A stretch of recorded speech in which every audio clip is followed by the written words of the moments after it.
grew up in Orlando, Florida, living close to the Kennedy Space Center, and as I grew up I could see launches. So we would always stop whatever we were doing if we could see a launch. Even if we were driving down the road, we would pull over so we could see the space shuttle go up.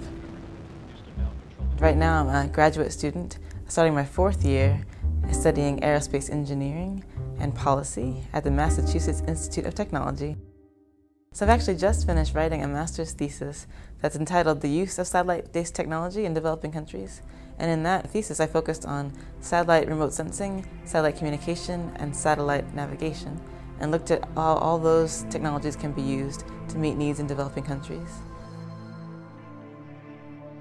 I've had a chance to visit Africa several times, and I'm really interested in how satellites can help people's lives in practical ways.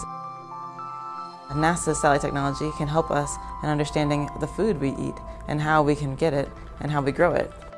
So it's very important for farmers to understand first what the weather's doing and what they expect it to do throughout the year, and then also the health of their crops and whether or not there's pests attacking their crops.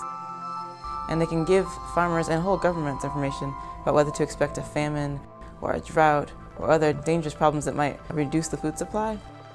And if they have that information in advance, they can actually respond and prepare for such a thing and get help before it happens.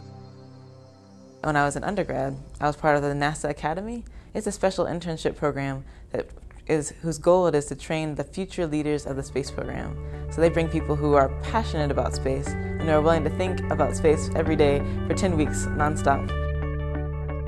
The first advice I would give to somebody who's young and thinking about science is to figure out what they enjoy in school, what things they like to learn. If they think that science homework and science lessons are exciting, then they're in a great position to think about being an engineer or a research scientist later in their life. Sometimes you can enjoy science but find the math tricky, or you like the fundamental discussion and the questions, but actually doing the science problems or homework is really hard. I've needed help in every single one of my classes throughout my challenging engineering career, and I always work with people who can help me learn. The neat thing about engineering is that you can learn scientific ideas and principles, and then you can get neat ideas and be very creative and say, hey, no one has ever tried taking that information and then making this new invention, but I can do that. And if I get a team of people to work with me who have different information and different background and different training, we can make something that otherwise has never been seen before.